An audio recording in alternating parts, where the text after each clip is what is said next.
So in relation to deposits, what happens? At all of the Martin & Co offices, when an applicant applies for a property, when they actually become a tenant, they will pay an equivalent of 1 month's rent, plus in our office we take £200. That will be in addition to 1 month's rent in advance. Some of the offices take 6 weeks and some of the offices take an equivalent to 2 months' rent. Okay. That's obviously in addition to the 1 month's rent in advance. Okay, and who actually gets the money? Me? No. Unfortunately, you don't. The deposit actually will be put with the custodial scheme.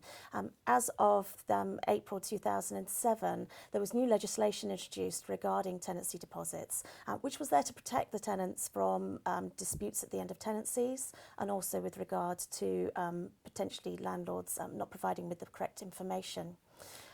So the custodial scheme actually holds the deposit for the duration of the tenancy. Right, okay. And what can I use this money for? You can't actually use it for anything. The deposit belongs to the tenant, which is why it gets put into the custodial scheme. At the end of the tenancy, you can, of course, apply to have money deducted from the deposit, but it is a negotiating process between the agent on your behalf and the tenant. At the beginning of the tenancy, we'll have an inventory conducted, which will show the condition of your property. And at the end of the tenancy, we'll have a checkout conducted, which in effect is a spot the difference exercise. And it's from that we will decide what needs to be done to put the property back to the condition it was at the start. So who will decide how much things will cost? Well, there are two things. There's fair wear and tear, which is the landlord's responsibility, so general things such as decoration to keep your property up to date. Then there will also be damages and dilapidations, and that is actually the tenant's responsibility.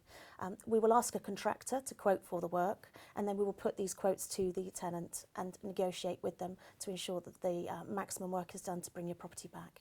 Okay, I mean, this is all very interesting. My mother has a property in Scotland, and we're looking to move her into a home because she's rather old now. Okay. And the question is what to do with the property, and letting it out could be definitely an option for us. So does the deposit sort of set up work in the same way in Scotland?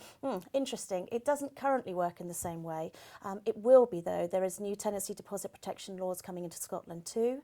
It was hoping to be introduced in 2011, but the first scheme is not ready to launch as yet. So we're thinking that it's actually going to be launching in early 2012, and it will be run in a very similar manner to the England and Wales scheme. But currently they run in the manner that we used to run our deposits in. But I think your mother letting a property would be a really good idea. Yeah, absolutely. Thank you.